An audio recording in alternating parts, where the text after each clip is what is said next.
Nung nakaraan linggo nga pala mga kabakets, kami nga pala ni Mister ay nag-ani ng mangga dito sa lote namin na napakalawak, mga 10 hectares ganun. Hala, napaka-uwi na naman. Pero hindi mga kabakets, seryoso na nga lang tayo. Naisipan na kasi mag-ani ni Mister ng mga mangga dahil nga nagkakandalaglag na. Baka nga din daw kasi maunahan pa kami ng mga kapitbahay ng mamitas o mag-ani ng aming mangga. Charis!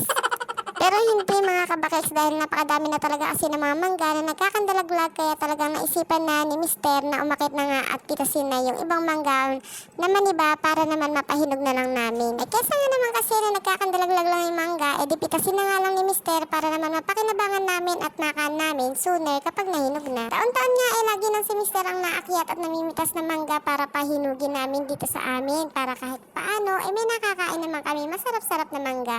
Kinalabaw nga pala ang tawag sa manggang ipinipitas nga pala ni Mr. Bakokong.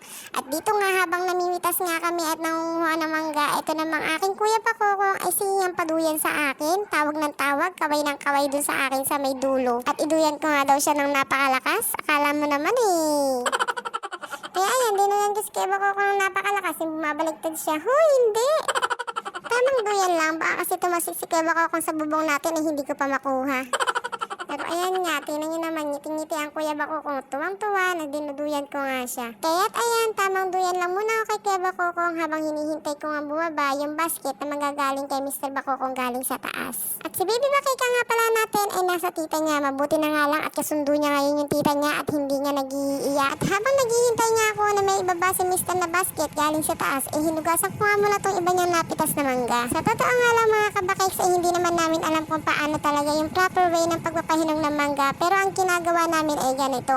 Hinuhugasan muna namin yung mangga at pupunasan bago namin ilalagay sa isang kahon. Makailang beses na nga din kami nakapitas ng mga mangga or nakapag-ani at ganito nga lang din yung ginagawa naming way para mahinog yung mangga. At okay naman din siya, maganda naman yung pagkahinog at matamis naman yung mga manggang napipitas namin o yung napapahinog namin dahil yung iba naman ay maniba. At karamihan naman talagang pinipitas ni Mister ay maniniba. Nasasama nga lang yung mga mura dahil katabi yung mga maninibang mangga nasasama sa sungkit. Kaya ayan, napapadami yung pagpitas. Pero okay din naman siya kahit hindi naman siya maniba, matamis din naman kapag nahinog. Mabuti nga ngayon kahit paano ay may mga naaani na kami mangga. Sunod-sunod niyang taon ay maraming kami naaaning mangga. Samantalang noon ay ng mga kabataan namin ay talagang wala kaming maaning mangga. Or meron naman kaya lang talagang wala kaming tagapitas dahil puro kami babae magkakapatid. Kumbaga walang mautusan si tatay ko or si nanay ko na aakyat ng mangga para mapitas or maani.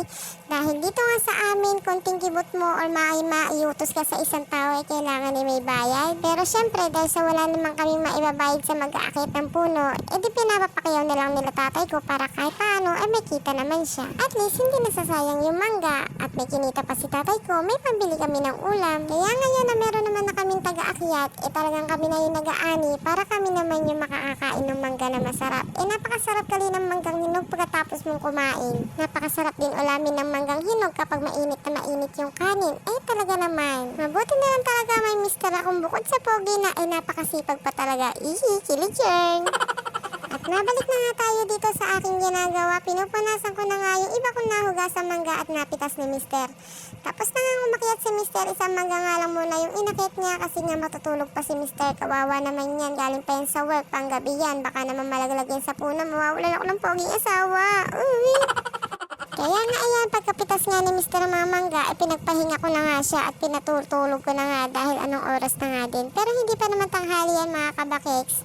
Alas 10 pa lang naman ng mga umaga yan. Kaya pinatulog ko na siya para makabawi-bawi naman siya ng tulog dahil may pasok pa nga siya mamayang hapon or mamayang gabi. Kaya naman makalipas ang ilang araw mga kabakeks, ito na nga pala yung mga manggang napitas ni Mister. Yung iba nga dyan medyo nasira nga kaya binukod-bukod ko na. Yung iba naman maganda naman yung pagkakahinog katulad ng mga yan. At meron pa nga siya dyan bagong pitas, nakalagay na rin sa isang box. At yung mga magbabalak manghingi dyan, wala na pong mangga, ubos na po namin. Charis! Akit na lang po kayo sa mangga namin. Charis!